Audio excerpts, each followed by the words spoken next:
Ustadz lanjut lagi ya, kita sudah ada di part 2. Kalau yang tadi sudah dibahas menjaga agama, berarti kebaikannya itu akan mengikuti orang yang bisa menjaga agama itu. Seperti itu ya, Ya. maslahat kebaikan gitu. Selanjutnya Ustadz.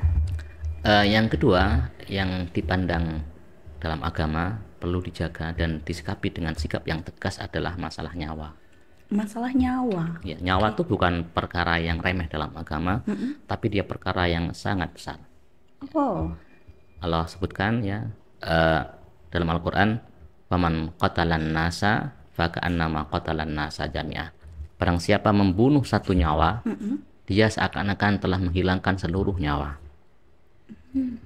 Ya, membunuh satu nyawa, menghilangkan satu nyawa, seakan-akan dia telah menghilangkan seluruh nyawa. oke. Kenapa? Karena memang nyawa dalam Islam itu bukan perkara yang kecil, tapi dia perkara yang berat. Perkara yang berat, perkara yang besar, sehingga disikapi dengan sikap yang tegas. Kalau nyawa terancam, tentu tidak baik. Ya, tentu tidak baik ketika nyawa terancam. Dan Allah juga melanjutkan, "Waman ahyaha," dan siapa yang mampu menyelamatkan satu nyawa, faka'annama ahyana sajanya. Dia seakan-akan telah menyelamatkan seluruh nyawa. Oh, seperti itu. Jadi kalau kita menghilangkan satu nyawa, kita seperti menghilangkan seluruh nyawa. Tentu nyawa manusia maksudnya di sini. Iya, nyawa manusia. Beda sama nyamuk ya Ustadz ya. Beda. Tapi sebaliknya, kalau misalkan kita menyelamatkan satu nyawa, Seperti seakan-akan menyelamatkan seluruh nyawa manusia. Masya Allah. Ini penghargaan dari agama. Penghargaan dari agama. Karena memang nyawa juga bukan masalah yang sepele, tapi dia masalah yang sangat penting sekali kan gitu. Nah, karena itu agama juga selain langkah-langkah preventif ya, juga ada langkah-langkah tastis. Bagaimana agar nyawa selamat. Banyak kaidah dalam agama, diantaranya la dharara wa la dirara. Tidak boleh menimbulkan bahaya pada diri sendiri, juga tidak boleh menimbulkan bahaya bagi orang lain. Oh, oke. Nah, kemudian ada lagi kaidah yang berbunyi ad-dhararu yuzal.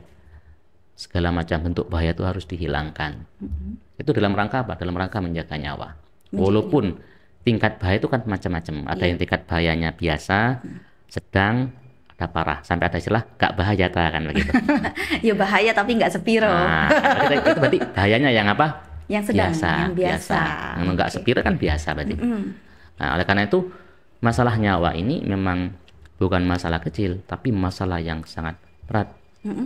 Oleh karena itu ada beberapa langkah yang dilakukan untuk mewujudkan terjaganya nyawa. Oh, oke. Tapi bagaimana ketika nyawa kita ini terancam gitu ya Ustadz ya? Misalkan ketika kita tengah malam jalan di jalanan yang sepi, terus kemudian ada seseorang yang mau merebut harta, otomatis kan nyawa kita pun terancam. Kita boleh nggak sih membela diri? Dalam Islam ada konsep ad-difa, an-nafs, ya. Membela diri itu boleh. Bahkan Nabi mengatakan man qutila duna malihi fahuwa syahid ya. Orang yang mati karena membela hartanya, yang mau dirampas orang, mau dibegal, mau dirampok, maka dia syahid. Oh, seperti itu. Nah, ketika dia berhasil membunuh orang yang ingin mengambil hartanya, itu dia tidak terhitung dosa walaupun kena pidana kan begitu. Iya. Tapi di hadapan Allah tidak berdosa. Oh, Karena dia dalam berusaha rangka menjaga ya? nyawa. Makanya itu hukumannya orang yang menghilangkan nyawa juga dihilangkan nyawanya. Dalam Islam, orang yang membunuh maka dia akan dikisos dengan cara dibunuh juga. Dengan demikian, ini akan menutup terjadinya dendam turun-temurun. Kalau misalkan ada si A dibunuh oleh si B, nanti si B akan dibunuh oleh anaknya si A. Iya, ada kasus yang seperti itu Ya, di juga. Lumajang juga ada kan Di terjadi Lumajang ya, ada. yang sempat viral itu. Nanti anaknya si B akan bunuh anaknya si ini lagi, gantian terus begitu. Oh, Jadi iya. ini dendam turun-temurun. Bahkan nanti menjalar kemana-mana, ke Pak D-nya, mungkin pamannya, pokoknya keluarganya dia harus ada yang mati kan begitu. Kenapa? Karena orang yang membunuh tidak dibunuh, cuma dipenjara itu saja. Tapi begitu keluar dari penjara dia juga ada aman. Kan begitu. Entah oleh anaknya ataupun oleh yang lain. Kenapa? Karena langkah tasdisnya tidak dipakai untuk menjaga nyawa. Ya kenapa nyawa dihilangkan dengan nyawa? Ya karena ini bukan masalah sepele.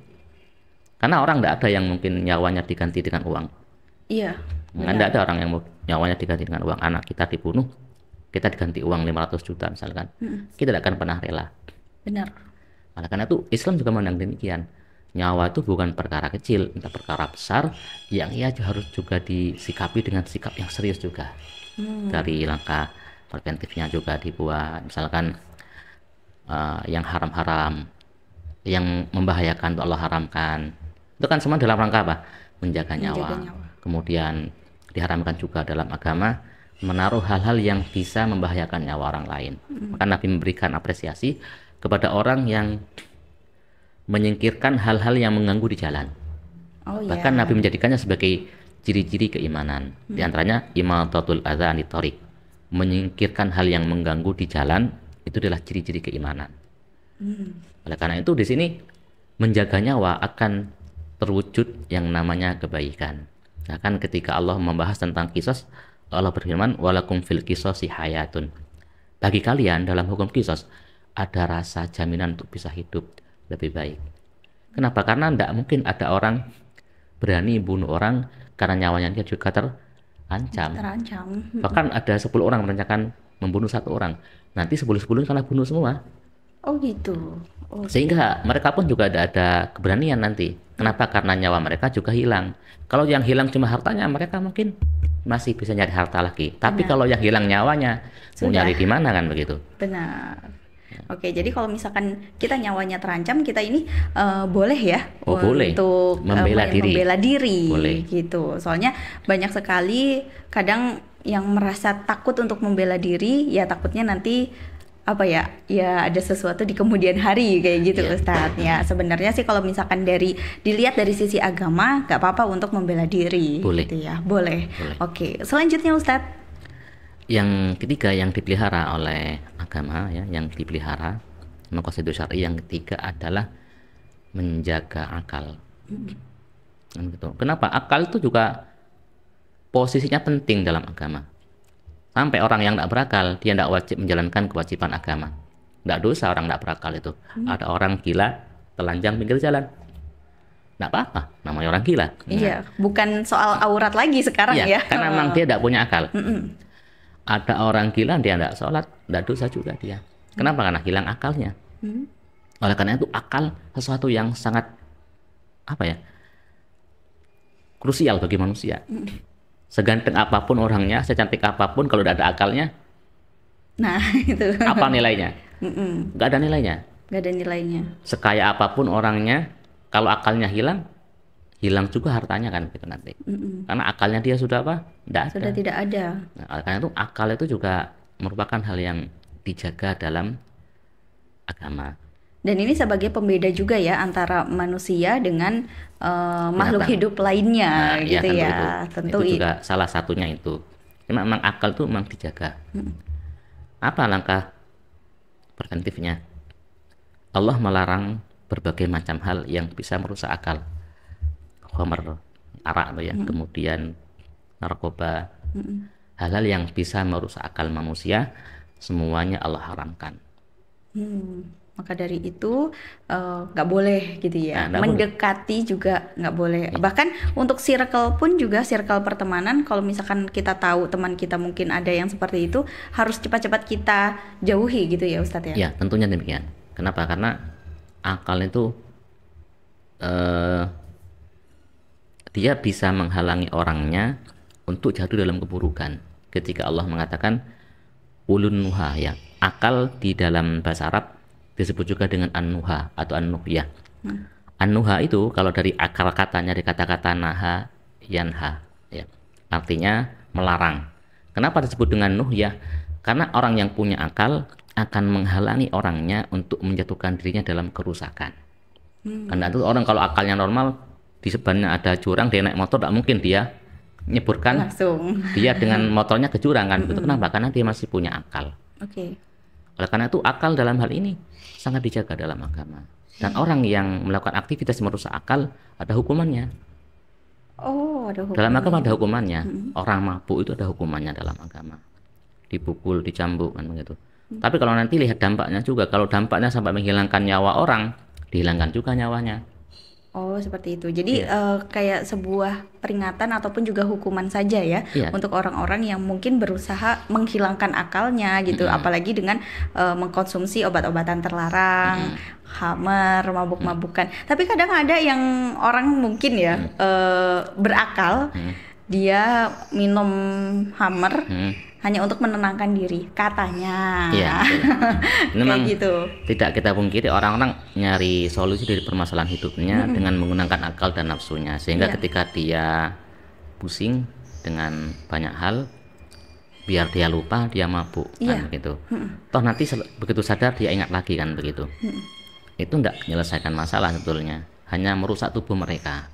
Dan perbuatan yang merusak dalam agama diharamkan, baik kadarnya kecil ataupun kadarnya besar. Pokok yang merusak-merusak itu tidak boleh dalam agama. Karena agama itu datang, dia mewujudkan kebaikan-kebaikan. Oke, apalagi untuk orang-orang yang mungkin hanya berpikir pendek gitu ya, mau mengakhiri hidupnya. Kayak Jadi gitu. dia kayak seakan-akan hidup tuh hanya untuk itu saja kan. Padahal di luar sana lebih banyak orang yang berusaha untuk menjaga kehidupannya dengan dia rajin olahraga kan gitu, biar tidak kena berbagai macam penyakit. Mulai dia berpindah tidak mengkonsumsi lagi bahan makanan yang banyak bahan kimianya, itu kan dalam rangka mereka ingin menjaga dirinya karena ada kerusakan kan begitu. Karena itu menjaga akal juga merupakan hal yang sangat penting dalam agama ini, sehingga dia perlu dijaga. Karena orang yang tidak punya akal, dia tidak ada beban untuk melaksanakan perintah, tidak ada beban untuk bisa untuk meninggalkan larangan. Karena akalnya tidak ada. Oleh karena itu akal termasuk hal yang dijaga dalam agama dan masuk dalam apa? Maqasidus syar'i itu ya. Oke, itu untuk menjaga kebaikannya juga gitu ya. Nanti kita lanjut lagi di part selanjutnya ya Ustadz ya. Karena kan masih ada dua. Masih ada dua. Masih ada dua.